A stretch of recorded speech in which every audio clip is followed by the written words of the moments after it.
ድምጻዊ ማሚላ ሉቃስ ምን ገጠመው? አዋሳ ቤሌማ በሚል መጠሪያ ነጠላ ዜማ ከሌላኛው ድምጻዊ ኪቺኒ ጎአ ጋር ከጫፍ እስከ ጫፍ የታወቀው ማሚላ ሉቃስ በጤናውና በስራው ላይ እክል መግጠሙን ይፋ አደረገ። ይህም በገዛ አብሮ አደግ ጓደኛዬ በተደረገብኝ መተት ነው ይላል ድምጻዊ ማሚላ።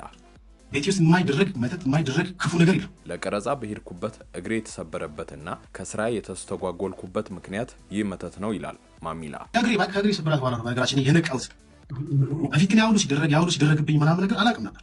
አሁን ነው በቅርብ ያወቅኩት ያን ሁሉ ሴራ ያን ሁሉ ተንኮል ቤቴ መጥቶ በስራዬ እንዳይሳካልኝ ያደረገው ይህ አብሮ አደግ ጓደኛዬ ነው ሲልም ድምጻዊ ማሚላ ነገሩን ይፋ አድርጓል። ማታ ቤቴ ስመጣ የሞተ ዶሮ ይጣልብኛል፣ ደንግጬም ራሴን ስቼ ያውቃለሁ ሲል ማሚላ ጉዳዩን በአጽንኦት ይናገራል። በነገራችን ላይ በመስኮት የሞተ ዶሮ ሁሉ ተወርውሮብኝ ያውቃል። ማታ ከስራ ስመጣ ገብቼ ደንግጬ ራሴን ስቼ ወደኩበትም ጊዜ ነበር። ታዲያ ይሄን ሁሉ የሚያደርገው አብሮ የበላ አብሮ ያደገ የቅርብ ሰው እንደሆነም ይናገራል። ግን ማን ነው የሚልካቸው ከየት መጡ ምናምን በሚገርም ሁኔታ እግዚአብሔር ነገሮችን አድርሶኝ አውቃለሁ። ለመሆኑ ይህ የማሚላ አብሮ አደግ ጓደኛ ማን ነው? በርካቶች በበርካታ ስራዎቹ አብሮት የነበረውን ኪቺኒ ጎአ ነው የሚል መላምት ያስቀምጣሉ። እውነትም እንደሚባለው ይህን ሁሉ ጉድ የሚሰራው ኪቺኒ ነው ወይስ ሌላ ሰው ለሚለው ጥያቄ በቂ መልስ አሰናድተናል። ከዚህ በፊት በዘፈኑ ዓለም ያለውን መጠላለፍ አስመልክተናችሁ ነበር። አንዱ ድምጻዊ አንዱን ለመጣል የሚሄድበትንም ርቀት መለስ ብለን እናስታውሳችኋለን። እስከ መጨረሻው አብራችሁን ቆዩ። ቪዲዮን ላይክ በማድረግ ጀምሩ እያልን በቀጥታ ወደ ዝርዝር ሀሳቡ እንወስዳችኋለን። ከዚህ በፊት በነበረን ቪዲዮ ዘፋኞች ዘፈኖቻቸው እንዲደመጥላቸው የሚያደርጉትን የጥንቆላ አሰራር ምን እንደሚመስል አስመልክተናችሁ እንደነበረ ይታወሳል። እንደሚታወቀው ዘፈን እውቅናንና ሀብትን ይዞ እንደሚመጣ ይታወቃል። ታዲያ ይህም ፍለጋ ጠንቋይ ቤት በየጊዜው የሚመላለሱ በርካታ የሀገራችን ዘፋኞች ይገኛሉ። ለሀብትና ለዝና ወደ ጠንቋይ ቤት ከሚመላለሱ በተጨማሪ የገዛ ጓደኞቻቸውንና የሙያ አጋራቸውን ከነበረበት የዝናና የሀብት ከፍታ ለመጣል የዚህም ባዕድ አምልኮ የሚያደርጉ አሳፋሪ ዘፋኞችም በተለይ በአሁን ጊዜ ተበራክተዋል። የዚህ ሰለባ ከሆኑት ደግሞ ድምጻዊ ማሚላ ሉቃስ አንዱ ነው። የገዛ አብሮ አደግ ጓደኛዬ መተት አሰርቶብኛል ሲልም ጉዳዩን ወደ ሚዲያ ይዞ ብቅ ብሏል። አሁን ላይ ሁሉንም ነገር እግዚአብሔር ገልጦልኛል፣ እስከዛሬ በህይወቴ የሆኑብኝ ነገሮች እንዳለ በዚህ መተት የተነሳ ነው ሲል ይገልጻል ድምጻዊ ማሚላ ሉቃስ። ግን ማን ነው የሚልካቸው ከየት መጡ ምናምን በሚገርም ሁኔታ እግዚአብሔር ነገሮችን አድርሶኝ አውቃለሁ። የነገሩን ጅማሬ የሚያደርገው ለአንድ የነጠላ ዜማ ክሊፕ ለመስራት አሰላ በሄደበት በቀረጻ ላይ ያለ የደረሰበት የእግር መሰበር እንደሆነ ይናገራል። ከዚያ በማስከተል ደግሞ ማታ ቤቴ ስገባ የሞተ ዶሮ ቤቴ ላይ ተጥሎ አግኝቼ ራሴን ስቼ ነበርም ይላል። ከእግሬ ስብራት በኋላ ነው ነገራችን የነቃውት። በፊት ግን ያሁሉ ሲደረግብኝ ምናምን ነገር አላውቅም ነበር።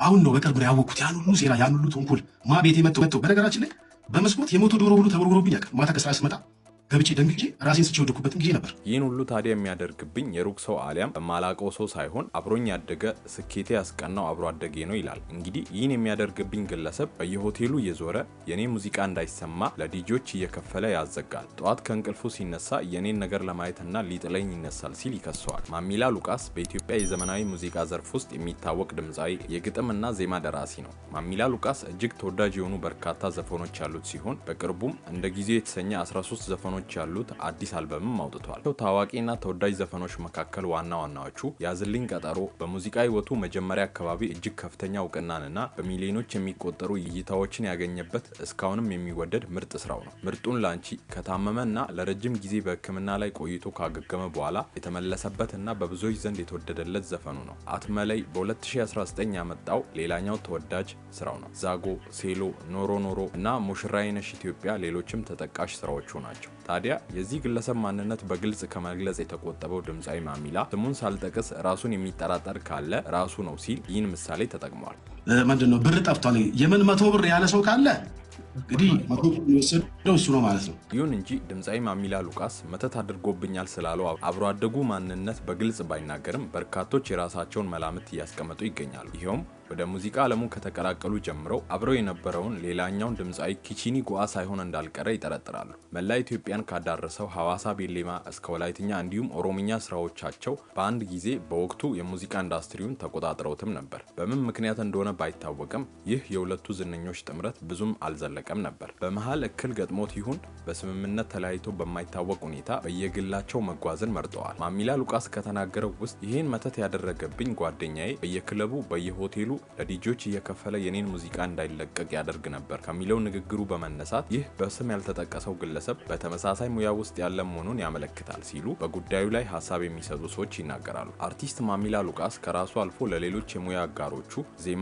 ግጥምን በመስጠት ይታወቃል። ለምሳሌ ለአርቲስት ታምራት ደስታ ሰሊና የተሰኘ የትግርኛ ሙዚቃ፣ ለአርቲስት ማሌት ገብረ ጊዮርጊስ ናልኝ የተሰኘ የትግርኛ ነጠላ ዜማ፣ ለአርቲስት ብርሃኑ ተዘራ ኤሌ ኤሌ ያባ፣ ለአርቲስት ታደለ ሮባ ይዞት ይሂድ ጦስሽን፣ ለአርቲስት ራሄል ኃይሌ በአልበም ደረጃ የተያዘ ያልወጣ መጥቀስ ይቻላል። ታዲያ በእንደነዚህ ሁኔታ በስፋትና በስኬት ይሄድ የነበረ ድምፃዊ አጥንቶ ከስጋው እስኪወጣ ያደረሰ ቀላል አደጋ የሚመስል ነገር ግን ህይወቱን የተፈተነበት አደጋ ያስታውሳል። በአንድ ወቅትም አሰላ በነበረበት ወቅት በቀረጻ ወቅት ቁልቁል በሚዘልበት ጊዜ አዳልጦት ይወድቃል። የቀኝ እግሩ ከፍተኛ አደጋ ደርሶበትም ሮቦት የግል ሆስፒታል መተኛቱ የሚታወቅ ሲሆን በአደጋው የቀኝ እግሩ ስጋውን አልፎ ወጥቶ ለሰዓታት ራሱን ስቶ እንደነበረ ለስራ አብሮት የሄዱት ባለሙያዎችም እየተፈራረቁ እንዳስታመሙት ያስታውሳል። እንዲህ አይነቱ መጠላለፍና ተንኮል በአርቱ ዓለም ውስጥ በስፋት እንዳለ በአንድ ወቅት የቀድሞ ድምፃዊ አስኔ አባቴ ተናግሮ ነበር። ተወሰነ ወይ ጠንቋይ ቤት ይሄዳል ወይ በጉልበቱ በገንዘቡ አድቨርታይዝ ገንዘቡን የከፈለ አድቨርታይዝ ይሰራ ይኖራል። ምንም እንኳን አሁን ላይ ወደ መንፈሳዊ ዓለም ተጠግቶ በኦርቶዶክስ ቤተክርስቲያን የሚገኘው አስኔ በርካታ ነገሮችን አጋልጧል። አንድ ዘፋኝ ታዋቂና ሀብታም ለመሆን ሁለት ነገር እንደሚጠበቅበት ይናገራል። አንድ ገንዘብ ሊኖረው ይገባል፣ አሊያም ጠንቋይ ቤት መሄድ ሲል እውነቱን አውጥቷል። እዚህ ጋር የምንረዳው አንድ ድምፃዊ የራሱን ስራ ለማሳተምና ለማውጣት መነሻ የሚሆን ገንዘብ እንደሚያስፈልገው ነው። ይህ ገንዘብ ካጠረው የፈለገ ድምፅ ኖረው ችሎታ ኖረው ተደማጭነቱ እስከዚያም ነው ማለት ነው። ይህ እንዳይሆን ደግሞ እርኩስ መንፈስ ወደሚሰራበት ጠንቋይ ሐሳቡንና ፍቃዱን አሳልፎ ይሰጣል ማለት ነው ሲል ይገልጻል። ይህንን ባደረገ ጊዜ ምንም እንኳን ነገሩ ጊዜያዊ ቢሆንም ዝናና ሀብት በሩን አንኳኩቶ ይመጣለታል። ይህን የሚያደርጉት እንግዲህ አብዛኞቹ ሃይማኖት ያላቸው የቤተክርስቲያን ልጆች ናቸው። በእውነት እንዲህ ያለው በሃይማኖት ስር ካደገ አንድ አማኝ የማይጠበቅ አስነዋሪ ድርጊት ነው። ለዚህ በርኩስ መንፈስ የሚሰራው ጠንቋይ ደጅ በረገጡበት ደቂቃ ጀምሮ እላያቸው ላይ ያለው ክፉ መንፈስ ወደ እነዚህ የዓለም ዝናና ሀብት ፍለጋ ወደ ሄዱ ዝነኞች ላይ ይሰፍራል ማለት። የዘፈኑ ዓለም ሚስጥርና ጉድ እዚህ ጋር አያበቃም። እነዚህ ጠንቋይ ቤት የሚመላለሱ አርቲስቶች ለዝናና ለሀብት ብቻ እንዳይመስላችሁ ከኔ ይበልጣል፣ በልጦብኛል፣ ሰው ከኔ ይልቅ ይወደዋል፣ በሀብትም ከኔ ይበልጣል የሚሉትን የገዛ የስራ ባልደረባቸውን ለመጣል ሲሉም ጭምር ነው እንግዲህ እርኩስ መንፈስ ወደሚሰራበት ጠንቋይ ቤት የሚመላለሱ። ለክፉ ሀሳባቸው ማስፈጸሚያ ይሆን ዘንድ ክፉ መንገድ መምረጣቸው ላያስገርም ይችላል። ነገር ግን ቅናት የወለደው ምቀኝነት ለገዛ ጓደኛቸው እንኳን የማይመለሱ ያደርጋቸዋል። ከዚህ በተጨማሪ በዘፈኖቻቸው ለሴት ወይንም ለሀገር በማስመሰል ዝናን ላመጣላቸው ሀብትን ለደረበላቸው ለዚህ እርኩስ መንፈስ ለሚሰራው ጠንቋይ በዘፈኖቻቸው በአማረ ግጥምና ዜማ ያዜሙ ዘፋኞችም ቁጥር ስፍር የላቸው። ከታዋቂው አረጋኝ ወራሽ እስከ ፍቅር አዲስ በየግጥሞቻቸው ለሴት አሊያም ለወንድ የሚመስል ነገር ግን ለሚካድሙት ጠንቋይና መናፍስቱ እንደሚያዜሙ ከዚህ ቀደም በስፋት ተመልክተናል። የዘፈኑ ዓለም ጉድ ዝና አሊያም ገንዘብ እስካመጣ ድረስ አይደለም አብሮ አደጉ ይቅርና አምላኩን የሚያስክድ አደገኛ ልምምዶች መምጣታቸው ያሳዝናል። እኛም በየትኛውም አጋጣሚ በባልንጀሮቻችሁ ስኬት ሆነ ከፍታ መቅናትና ምቀኝነትን ሳይሆን በሌሎች ስኬት መደሰት አለብን የሚል መልእክት እያስተላለፍን የዛሬውን ቪዲዮ እዚህ ጋር እናበቃለን። በቀጣይ እስከምንገናኝ በሰላም ቆዩ።